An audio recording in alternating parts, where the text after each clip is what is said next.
What is the most heartbreaking thing your child has told you? If you are going to hurt me, just get it over with. My husband and I adopted a troubled teen who came from a line of abusive foster homes. This was about 4 months after living with us, and we got angry at her for something. I don't remember what. Hurt did not mean a slap. It meant choke, punch, or something much worse. It'd been a long few years, but she doesn't fear her own parents anymore. So, this kid wasn't actually mine biologically or anything, but I work in a state-run children's home for abused and or neglected kids. I, along with the rest of the staff, feed and clothe and house these kids, often for years at a time, until they either age out, turn 18, though we are currently working on being able to offer extended services up to age 21 for those who aren't ready or have extenuating conditions that require more help to function, or are able to return to their families, or are successfully adopted. In the event that returning to their families is not feasible. So I've heard a lot of dark shit over the years. We have kids who've been raped, beaten, given drugs, FARs, mental disorders, emotional disorders, or mixtures of all the above. The one I really remember the most though was this one little boy. He was really articulate and a very smart kid. Good at school when he wanted to be, fun to be around, well read for his age, etc. Just so happens his birth parents were abusive and didn't really want to have a kid, so they acted like they didn't have one, and eventually I guess they got their wish. Well, for a long time he was seeing this family that had 2 daughters of their own that were interested in adopting. For those that don't know, this process can take a very long time. So for over a year he'd been seeing this family slowly being integrated into each other's lives. He got real excited about it and would often brag about his sisters. Even though the adoption was not official yet, he'd always tell me it was going to happen soon, and I'd do my best to be supportive, but also try to remind him to be realistic about how fast these things go, or the possibility of things changing. I didn't want him to be a pessimist, but I also didn't want him to get his hopes too high before it was official. Well, long story short, it falls through. They decided, for whatever reasons, they were no longer interested and ended up with a different kid from somewhere else. Good for that kid, of course, but it was really devastating for mine. Especially the way they did it. Apparently they took him on one last outing, got him a toy, and then told him they wouldn't be coming back when they dropped him off back at our place before driving off. I mean, who does that? This happened like a week before Christmas BTW. So I was working Christmas Eve night that year, and he was up late, just reading a small book in his room. Normally we enforced a bedtime for the kids, because they kinda needed that discipline for school, and learning independent living skills, etc. But it was Christmas Eve, they were on break from school, and he wasn't hurting anyone. So I let him stay up and read as long as he was quiet and didn't bother his peers. He ended up coming to his doorway and asked to talk with me for a while, so we did. I was just making small talk, not really intending to get into anything real deep or serious, and since it was Christmas Eve I asked him, without thinking, what he wanted for Christmas in the morning. A family that loves me. We recently had a friend lose their 3-year-old daughter. It brought up a lot of conversations about death with our 5-year-old that were just tough for me as a parent. I know it's a part of life, and I think we handled everything well, but it broke my heart to have to explain everything to him. A week or so after the funeral, he asked what would happen to him and his younger sister if we, his parents, died.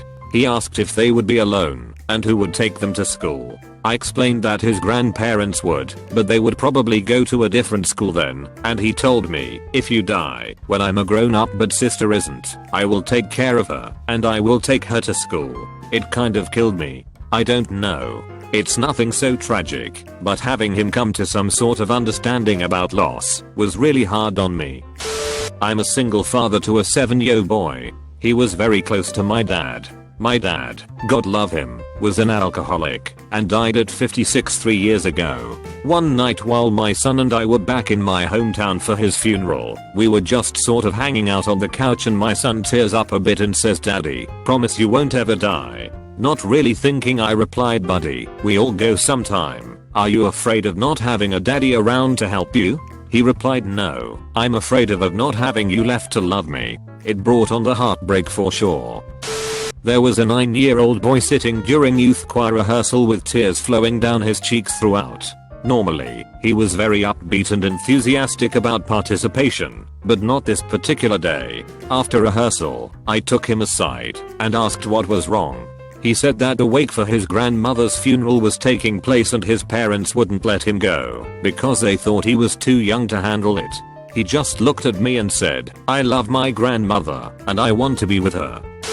Not my child, but when my sister was 4 her dad skipped town, but he still occasionally video called her promising her toys and ice cream etc but never delivered. One morning our mum had to work, and her dad promised he would pick her up and take her out for a few hours while mum worked, but never showed up.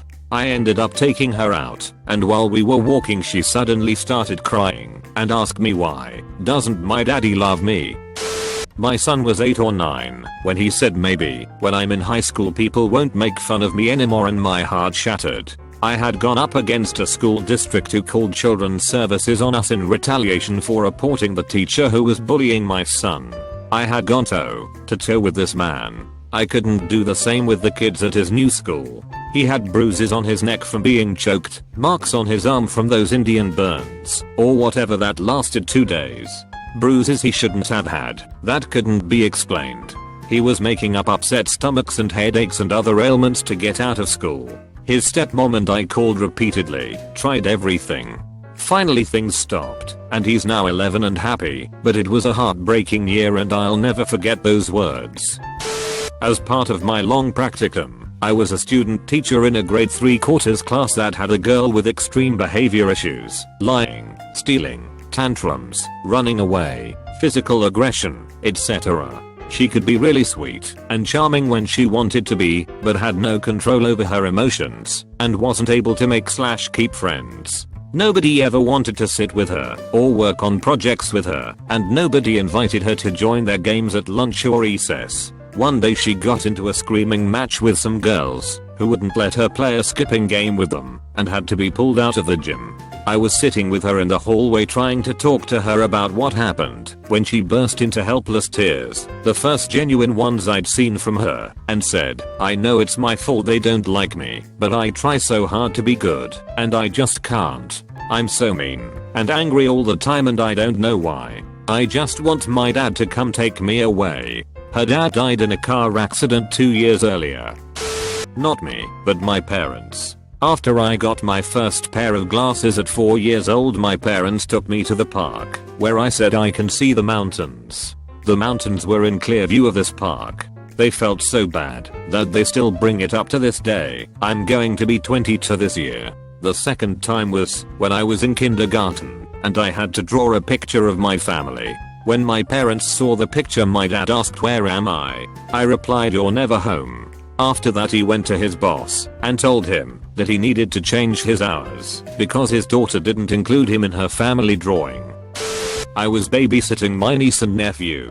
Niece was 6 and nephew was a year. I was holding the baby and tickling him and stuff when my niece asked me, "Why do you love my brother more than me?" Broke my heart. I tried to explain that babies just need more attention because they can't do things for themselves like she can. She just said that's what my mom says, too, in this sad voice, like she still thought everyone loved her brother more. I try to spend a little more one-on-one time with her now, and I think she's doing a little better now that her brother is old enough to run around and play with instead of just a screaming potato. This past school year, having my 11-year-old cousin, mind you he is on the spectrum, but high functioning, and one of the sweetest, most tender-hearted kids I've ever known, come home from school and say, "I don't want to be here anymore." He's been bullied by his friends. I don't mean typical kids being general jerks. These kids would hit on him, choke him, call him retarded, and encouraged him to kill himself. I've been in his shoes, and it shattered my heart to know he'd felt this way. So, I told him, "Buddy, I promise it'll get better. I'll take care of it." Long story short, my grandmother and I went to the school board with all of the evidence that these kids had been abusive to him, as well as the teachers and administrative staff neglecting the ongoing scenario. Previous shithead friends were removed from the school and put into the alternative school. He's doing much better and has made fantastic friends this time around. See? My mom is chillin' right next to me, so I asked her, and her response was, when I told her I was molested and raped for 2 years by a former neighbor, she said she felt like she failed as a parent because she said she should have seen the signs. My poor mom, who's still married and living with my dad, was the only one who stuck by my side through it and went to every court date and crime victim counseling meeting with me. Not my dad, not my brother, no one. My mom is a true hero, but sometimes I think she needs therapy because she's just as damaged as me from it. My 10-year-old sister, I try very hard. I don't miss many classes, and I do my homework by myself, but I only get Cs and Bs. Aubrey misses so many, but she always gets As. It makes me tired.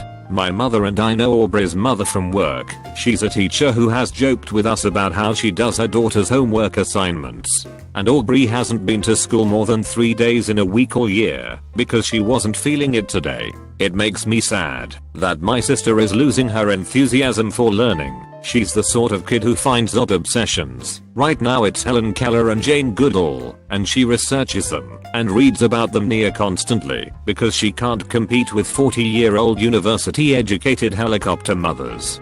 And her teacher should know enough to see the work in school and the work from home just doesn't match up. My son was talking to his little sister about the tooth fairy. He told her that the tooth fairy brings money for the first few teeth, but then forgets to come for the rest. Turns out that he had lost a couple of teeth that he didn't tell my wife and I about and just believed in the magic of the tooth fairy. I felt so bad. He got a letter in the mail a few days later from the tooth fairy with the $20 in it that apologized to him. She had broken a wing and couldn't get his teeth until a little while later. My son was 5 at the time. There was something on CNN about a large group of Kurds being murdered. He turned to me and said, "Why do they have to kill the kids? They don't have to do that, do they?" Ugh, gets me every time I think of it. All I could say is not to worry, that he is safe here and mommy and daddy would protect him. This isn't my story, but one about my friend that cracks me up every time. When she was about 4 and her sister was 7, Sailor Moon was all the rage. They were playing around one day and their apartment was up a story. Her sister said something to the effect of, "I bet you can't jump off this ledge because you're not really Sailor Moon." Of course, in my friend's brilliant and solid 4-year-old logic, she decided to jump off the ledge because being accused of not being Sailor Moon was a damn crime. And it went as well as you all think it did. My friend was in hysterics. Her arm was pretty badly sprained and her mother, a nurse, heard what was going on outside and rushed out to help her and ask what was around. Between fits of sobbing she said, I'm not really Sailor Moon, mama." And her mom told her later it absolutely crushed her heart because it was that moment she could tell my friend had come to realize the harsh realities of what life truly was, and her innocence and joy was going to forever be chipped away from this moment on. Still a great story though. Oh man, my mom told me the worst thing ever was when she took my brother to the doctor. They had to give him a spinal tap because he was getting bruises really easily, so they wanted to test for leukemia. It was negative as fine, but when they held him down and put the huge needle in, he screamed and looked mom in the eye crying that he was sorry and he'll be good and be a good boy forever and ever. Broke her heart, and she had to tell him over and over that he was already a good boy and he did nothing wrong. From then on out she was so traumatized she swore she would pay whatever money and time it consumed to put us under for any kind of painful procedures, and we would get to go to the toy store wherever we had to go get vaccinations. It worked because even if we didn't like the needle, we knew after it we would get a toy. That and about 2 years later, when I busted my head open on the corner of a fireplace, I needed stitches and she shelled out a lot of cash just so they would give me anesthesia so I wouldn't feel or remember anything. Brother doesn't remember any of that spinal tap at all now, but boy it messed mom up good. Not my child, but something my 5-year-old niece once said. She was staying with us, me, and my parents, at the time, since her mother was yet again in jail. She walks up to my mom, tugs on her shirt, and says, "Gamma, are you going to leave me too?" I tend to be unmoved by things most of the time, but that fucking destroyed me. Everyone else in the room. We went through an equally turbulent childhood. my sister and I, so she knew exactly what she was doing to this innocent child and didn't care. I would like to say it all turned out alright, but life isn't like the movies. She, and her siblings were eventually taken by the state and adopted out.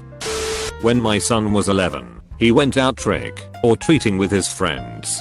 He had been getting bullied on his school bus by some high school kids, to the point where I had to switch his bus completely. Well, apparently he and one friend ran ahead of the parent chaperoning, as it was the end of the night and they wanted to hit a few extra houses before heading home.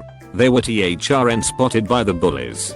He said the girl in the group said, "Hey look, it's the kid everyone hates," and they surrounded him. They took his bag of candy, dumped it on the ground, and proceeded to stomp it into an unsalvageable mess while laughing at him.